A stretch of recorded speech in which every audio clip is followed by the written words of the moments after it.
നമസ്കാരം. മലയാളി വാർത്ത ഇൻസൈഡിലേക്ക് സ്വാഗതം. ഇറാൻ ഇസ്രയേൽ യുദ്ധത്തിന് വിരാമമായെങ്കിലും വാക്പോര് മൂർച്ഛിച്ചിരിക്കുകയാണ്. 12 ദിവസത്തെ സംഘർഷത്തിനിടെ ഇറാൻ പരമോന്നത നേതാവ് ആയത്തുള്ള അലി ഖമേനിയെ വധിക്കാൻ പദ്ധതിയിട്ടിരുന്നെന്നും ആഴമുള്ള ബങ്കറിൽ ഒളിച്ചതുകൊണ്ടാണ് ഖമേനി രക്ഷപ്പെട്ടതെന്നും നെതന്യാഹു വാദിക്കുമ്പോൾ ഇസ്രയേലിനെ അമേരിക്കയുടെ തുടലിൽ കെട്ടിയ നായയോട് ഉപമിക്കുകയാണ് ഖമേനി. ഇസ്രയേൽ ഒരു ക്യാൻസർ ട്യൂമറാണെന്നും അമേരിക്കയ്ക്കും ബെഞ്ചമിൻ നെതന്യാഹുവിനുമെതിരായ പോരാട്ടം ഇറാൻ ഇസ്രയേൽ സംഘർഷത്തിൽ കണ്ടതിനേക്കാൾ വലിയ പ്രഹരം ഇറാനിയൻ ഭരണകൂടത്തിന് എതിരാളികൾക്ക് നൽകാൻ കഴിയുമെന്നും ഖമേനി മുന്നറിയിപ്പ് നൽകുന്നു. ഇസ്രയേലിന്റെ കുറ്റകൃത്യങ്ങൾക്ക് അമേരിക്ക കൂട്ടാളിയാണെന്നും വീണ്ടും ആക്രമണം ഉണ്ടാകുകയാണെങ്കിൽ അമേരിക്കയെയും ഇസ്രയേലിനെയും ഒന്നിച്ച് തുലച്ചുകളയുമെന്നും ഭീഷണി മുഴക്കുകയാണ് ഖമേനി ഇപ്പോൾ. ഇതിന്റെ ഉദാഹരണമാണ് കഴിഞ്ഞ ദിവസം AI കൊണ്ട് ഉണ്ടാക്കിയ വീഡിയോ ചിത്രം പുറത്തുവിട്ട ഇസ്രയേലിനെ ഇറാൻ വിരട്ടിയത്. ഇസ്രയേലിൽ ആണവായുധം പ്രയോഗിച്ചാൽ എങ്ങനെയിരിക്കുമെന്നതായിരുന്നു വീഡിയോയുടെ ഉള്ളടക്കം.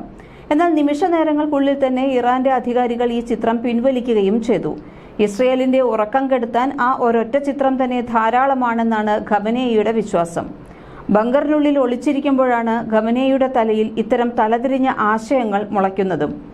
അമേരിക്കയ്ക്കും ഇസ്രയേലിനുമെതിരെ രൂക്ഷ വിമർശനവുമായി ഇറാന്റെ പരമോന്നത നേതാവ് ആയത്തുള്ള അലി ഖമേനി ഇപ്പോൾ ബങ്കറിൽ നിന്നും പുറത്തു വന്നിട്ടുണ്ട്. അമേരിക്കയെയും അവരുടെ നായയായ ഇസ്രയേലിനെയും നേരിടാൻ ഇറാൻ തയ്യാറാണെന്നായിരുന്നു ഖമേനിയുടെ പ്രതികരണം. ഇറാൻ ആണവ ചർച്ചകൾക്ക് തയ്യാറാകണമെന്ന ആവശ്യത്തിനിടെയാണ് ഖമേനിയുടെ രൂക്ഷ പ്രതികരണം വരുന്നത്. നമ്മുടെ രാഷ്ട്രം അമേരിക്കയുടെ ശക്തിയെയും അതിന്റെ നായയായ സയനിസ്റ്റ് ഭരണകൂടത്തെയും നേരിടാൻ തയ്യാറാണ് എന്ന വസ്തുത വളരെ പ്രശംസനീയമാണ് എന്നാണ് ഇറാനിയൻ സ്റ്റേറ്റ് ടിവിയോട് ഖമേനി പ്രതികരിച്ചതെന്നാണ് അന്താരാഷ്ട്ര മാധ്യമങ്ങൾ റിപ്പോർട്ട് ചെയ്യുന്നത്. അമേരിക്കയുടെ അരികുപറ്റിയല്ലാതെ ഇറാനെ ഒന്ന് തൊടാൻ പോലും ഇസ്രയേലിന് കഴിയില്ല എന്നാണ് അലി ഖമേനി പറയുന്നത്. പരസ്യ ഭീഷണിയുമായി അലി ഖമേനി തന്നെ രംഗത്ത് വന്നതോടെ ഇസ്രയേൽ നന്നായി തന്നെ വിയർക്കും എന്നാണ് ഇറാനിലെ നേതാക്കളും വിശ്വസിക്കുന്നത്. അധികമൊന്നും സംസാരിക്കാറില്ലാത്ത ആളാണ് അലി ഖമേനി എന്നും എന്തെങ്കിലും പറഞ്ഞാൽ അതെല്ലാം ഇങ്ങനെ വായിൽ കൊള്ളാത്ത വാക്കുകളായിരിക്കുമെന്നും ഇപ്പോൾ ഏകദേശം ഉറപ്പായിരിക്കുകയാണ്. ഇതിനു മുൻപ് ബങ്കറിൽ നിന്ന് പുറത്തു വന്നപ്പോഴാണ് അമേരിക്ക പേപ്പട്ടിയാണെന്നും ഇസ്രയേൽ രക്തരക്ഷസാണെന്നും പറഞ്ഞിരുന്നത്. ബുധനാഴ്ച ടെഹ്റാനിൽ ഇറാന്റെ നീതിന്യായ ഉദ്യോഗസ്ഥരുമായി നടത്തിയ ഉന്നതതല യോഗത്തിലായിരുന്നു ഇസ്രയേലിനെ പരിഹസിച്ച് ഇറാൻ എത്തിയത്. ഇറാനിലെ വ്യവസ്ഥയെ അട്ടിമറിക്കാൻ ഇസ്രയേൽ യുദ്ധം ആരംഭിച്ചതായി ഖമേനി പറയുന്നു. കഴിഞ്ഞ മാസത്തെ 12 ദിവസത്തെ യുദ്ധത്തിനിടെ ഇസ്രയേൽ നടത്തിയ ആക്രമണങ്ങൾ ഇസ്ലാമിക് റിപ്പബ്ലിക്കിന്റെ വ്യവസ്ഥയെ ദുർബലപ്പെടുത്താനും അതിനെ തകർക്കാൻ അശാന്തി സൃഷ്ടിക്കാനും ഉദ്ദേശിച്ചിട്ടുള്ളതാണെന്ന് ഇറാന്റെ പരമോന്നത നേതാവ് ആയത്തുള്ള അലി ഖമേനി ബുധനാഴ്ച പറഞ്ഞു. ഇറാനിലെ ചില വ്യക്തികളെയും സെൻസിറ്റീവ് കേന്ദ്രങ്ങളെയും ലക്ഷ്യമിട്ട് വ്യവസ്ഥയെ ദുർബലപ്പെടുത്തുക എന്നതായിരുന്നു ആക്രമണകാരികളുടെ കണക്കുകൂട്ടലും പദ്ധതിയും. ഖമേനി തന്റെ വെബ്സൈറ്റിൽ പ്രസിദ്ധീകരിച്ച പ്രസ്താവനയിലാണ് ഇങ്ങനെ പറയുന്നത്. ജൂൺ 13-ന് ഇറാന്റെ ആണവ ബാലിസ്റ്റിക് മിസൈൽ കേന്ദ്രങ്ങളിൽ ഇസ്രയേൽ അപ്രതീക്ഷിത ആക്രമണം നടത്തി. പിന്നീട് അമേരിക്കയും ആ യുദ്ധത്തിൽ പങ്കുചേർന്നു. ആണവ കരാറിന് US പ്രസിഡന്റ് ഡൊണാൾഡ് ട്രംപ് 60 ദിവസത്തെ സമയപരിധി നിശ്ചയിച്ചതിനും ഇറാന്റെ ഉന്നത സൈനിക നേതാക്കൾ, ആണവ ശാസ്ത്രജ്ഞർ, യുറേനിയം സമ്പുഷ്ടീകരണ കേന്ദ്രങ്ങൾ, ബാലിസ്റ്റിക് മിസൈൽ പദ്ധതി എന്നിവ ലക്ഷ്യമിട്ടതിനും 61 ദിവസങ്ങൾക്കു ശേഷമാണ് തങ്ങളുടെ വ്യാപകമായ ആക്രമണം ആരംഭിച്ചതെന്ന് ഇസ്രയേൽ പറഞ്ഞിരുന്നു. ഇസ്ലാമിക് റിപ്പബ്ലിക് ജൂതരാഷ്ട്രത്തെ നശിപ്പിക്കാനുള്ള തങ്ങളുടെ പ്രഖ്യാപിത പദ്ധതി യാഥാർത്ഥ്യമാക്കുന്നത് തടയാൻ അത് അനിവാര്യമായിരുന്നു. ആണവായുധങ്ങൾ സ്വന്തമാക്കാനുള്ള ശ്രമം ഉണ്ടെന്നുള്ളത് ഇറാൻ ഏതുകാലത്തും നിരന്തരം നിഷേധിക്കുകയാണ്. എന്നിരുന്നാലും സമാധാനപരമായ ഉപയോഗത്തിന് അനുയോജ്യമല്ലാത്ത അളവിൽ യുറേനിയം സമ്പുഷ്ടീകരിച്ചു. അന്താരാഷ്ട്ര പരിശോധകരെ അവരുടെ ആണവ കേന്ദ്രങ്ങൾ പരിശോധിക്കുന്നതിൽ നിന്ന് തടഞ്ഞു. ബാലിസ്റ്റിക് മിസൈൽ ശേഷികൾ വികസിപ്പിച്ചു. ഇറാൻ അടുത്തിടെ ആണവായുധവൽക്കരണത്തിലേക്കുള്ള നടപടികൾ സ്വീകരിച്ചതായി തന്നെ ഇസ്രയേൽ അക്കമിട്ട് പറയുന്നു. ജൂൺ 22-ന് ഇസ്രയേലിന്റെ സഖ്യകക്ഷിയായ അമേരിക്ക ഫോർഡോ, ഇസ്ഫഹാൻ, നതാൻസ് എന്നിവിടങ്ങളിലെ ഇറാനിയൻ ആണവ കേന്ദ്രങ്ങളിൽ അഭൂതപൂർവമായ ആക്രമണങ്ങൾ നടത്തി. ഇനിയുണ്ടാകുന്ന ഏതൊരു സൈനിക ആക്രമണത്തിനും മറുപടി നൽകാൻ ഇറാൻ തയ്യാറാണെന്ന് ബുധനാഴ്ച സ്റ്റേറ്റ് TV നടത്തിയ അഭിപ്രായത്തിൽ ഖമേനി പറഞ്ഞു. കഴിഞ്ഞ മാസം ഇറാൻ ഇസ്രയേൽ യുദ്ധത്തിൽ എതിരാളികൾക്ക് നൽകിയതിനേക്കാൾ വലിയ പ്രഹരം നൽകാൻ ടെഹ്റാന് കഴിയുമെന്ന് ഖമേനി അവകാശപ്പെട്ടു.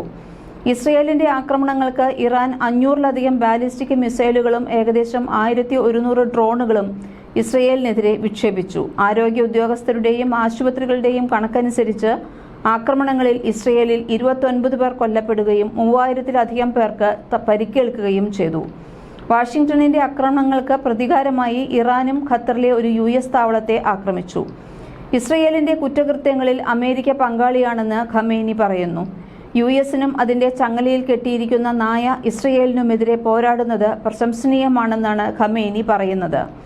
ഇറാനെതിരായ 12 ദിവസത്തെ ആക്രമണത്തിൽ ഇസ്ലാമിക റിപ്പബ്ലിക്കിനെ ഒറ്റയ്ക്ക് നേരിടാൻ ഇസ്രയേലിന് പ്രാപ്തിയില്ലെന്ന് തെളിഞ്ഞിരിക്കുകയാണ്. അതുകൊണ്ടാണ് നിരാശയോടെ ഇസ്രയേൽ അമേരിക്കയെ വണങ്ങാനും പറ്റിക്കൂടാനും നിർബന്ധിതരായത് എന്നാണ് അലി ഖമേനി പറയുന്നത്. ഇതുകൂടാതെ ഏത് പുതിയ സൈനിക ആക്രമണത്തിനും മറുപടി നൽകാൻ ഇറാൻ തയ്യാറാണെന്നും ഇസ്രയേലുമായുള്ള 12 ദിവസത്തെ യുദ്ധത്തിൽ നൽകിയതിനേക്കാൾ വലിയ പ്രഹരം എതിരാളികൾക്ക് നൽകാൻ ഇനിയും കഴിയുമെന്നും അദ്ദേഹം കൂട്ടിച്ചേർത്തു. ഈ ഏറ്റുമുട്ടൽ ഇറാന്റെ സൈനിക തന്ത്രപരമായ ശക്തി മാത്രമല്ല, ഇറാനിയൻ ജനതയുടെ പ്രതിരോധശേഷി, അവബോധം, ദേശീയ ഐക്യം എന്നിവയെ വെളിപ്പെടുത്തിയതായും ഖമേനി അഭിപ്രായപ്പെടുന്നു. 12 ദിവസത്തെ യുദ്ധത്തിൽ ജനങ്ങൾ നേടിയ വലിയ നേട്ടം അവരുടെ ദൃഢനിശ്ചയവും ഇച്ഛാശക്തിയും ദേശീയ ആത്മവിശ്വാസവുമായിരുന്നു. കാരണം അമേരിക്കയെയും അമേരിക്കയുടെ ചങ്ങലക്കിട്ട നായയായ സയനിസ്റ്റ് ഭരണകൂടത്തെയും പോലുള്ള ഒരു ശക്തിയെ നേരിടാനുള്ള സന്നദ്ധത ഉണ്ടായത് തന്നെ വളരെ വിലപ്പെട്ടതാണ് എന്നും ഖമേനി വ്യക്തമാക്കി. മുൻ പല്ലവി ഭരണകൂടത്തിന് കീഴിലുള്ള വിധേയത്വമുള്ള രാജ്യത്തിൽ നിന്ന് ഉറച്ചതും സ്വതന്ത്രവുമായ ഒരു രാഷ്ട്രത്തിലേക്കുള്ള ഇറാന്റെ പരിവർത്തനത്തെക്കുറിച്ച് ആയത്തുള്ള ഖമേനി വാചാലനായി.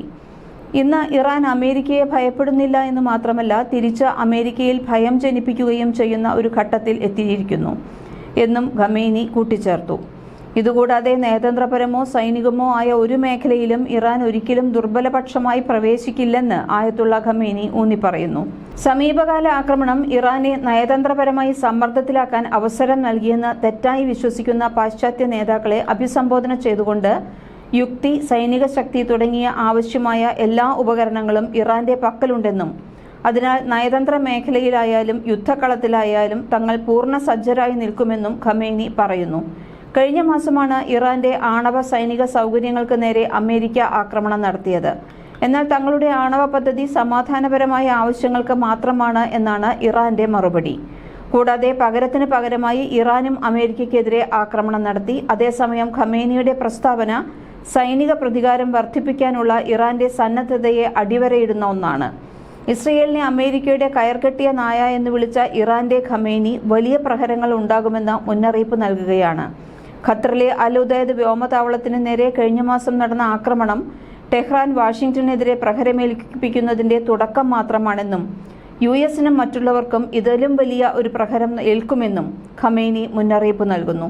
വേനൽക്കാലം അവസാനിക്കുന്നതോടെ അമേരിക്കയ്ക്ക് ആണവ ചർച്ചകളിൽ മുന്നോട്ടു പോകാൻ കഴിയുന്നില്ലെങ്കിൽ പാശ്ചാത്യ രാജ്യങ്ങൾ സ്നാപ്പ് ബാക്ക് ഉപരോധങ്ങൾ ശക്തിപ്പെടുത്താൻ ആലോചിക്കുന്നതായും ഇറാനിയൻ ഉദ്യോഗസ്ഥർ മുന്നറിയിപ്പ് നൽകിയതിന് പിന്നാലെയാണ് ഖമേനിയുടെ പ്രതികരണം വന്നത്.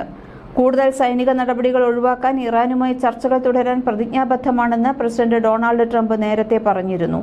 ഒരു കരാറിലെത്തേണ്ട സമയപരിധി അവസാനിക്കാറായിട്ടും സംസാരിക്കാൻ തിടുക്കമില്ല എന്നായിരുന്നു ട്രംപിന്റെ പ്രതികരണം.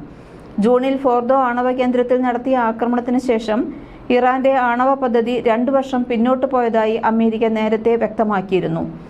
ഇസ്രയേൽ ആക്രമണങ്ങൾ ഇറാന്റെ മിസൈൽ ഡ്രോൺ പദ്ധതികളെ പിന്നോട്ടടിപ്പിച്ചെന്ന് പറയുമ്പോഴും അതിന്റെ സംഭരണികളെയും വിക്ഷേപണ ശേഷികളെയും എത്രമാത്രം തകർക്കാൻ കഴിഞ്ഞുവെന്ന് വ്യക്തമല്ല എന്ന് വിദഗ്ധർ ചൂണ്ടിക്കാണിക്കുന്നു. ഇതിനിടെ ഗാസയിലെ ഏക കത്തോലിക്ക പള്ളിയിൽ IDF നടത്തിയ ആക്രമണത്തിൽ 3 സാധാരണക്കാർ കൊല്ലപ്പെട്ടതിനെ തുടർന്ന് പ്രധാനമന്ത്രി ബെഞ്ചമിൻ നെതന്യാഹുവിന്റെ ഓഫീസ് വ്യാഴാഴ്ച വൈകുന്നേരം ഖേദം പ്രകടിപ്പിക്കുകയും ചെയ്തു. മലയാളി വാർത്ത ഇൻസൈഡ്.